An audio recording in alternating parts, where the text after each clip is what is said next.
Corps commander house Lahore پر حملے میں مطلوب پاکستان کی مشہور فیشن ڈیزائنر خدیجہ شاہ نے پاک فوج کی اعلیٰ قیادت سے معافی مانگ لی۔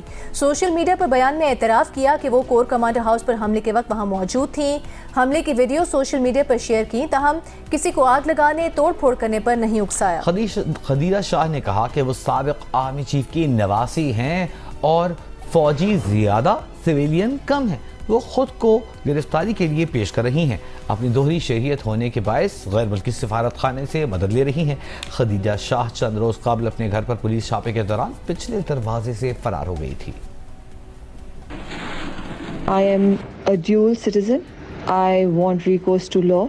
I have been trying to arrange my legal counsel and I have been trying to talk to my embassy to figure out ways of dealing with this situation.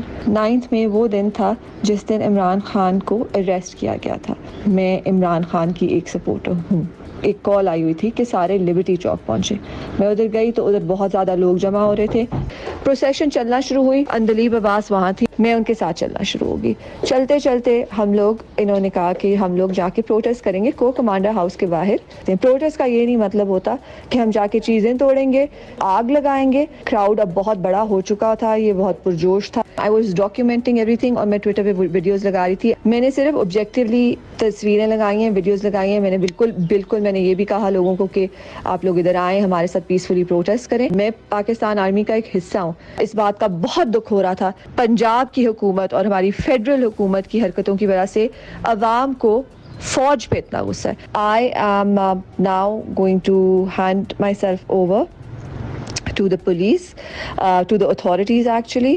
I hope the Pakistan Army, if I have caused any disrespect to the institution, in their opinion, I will still apologize for it.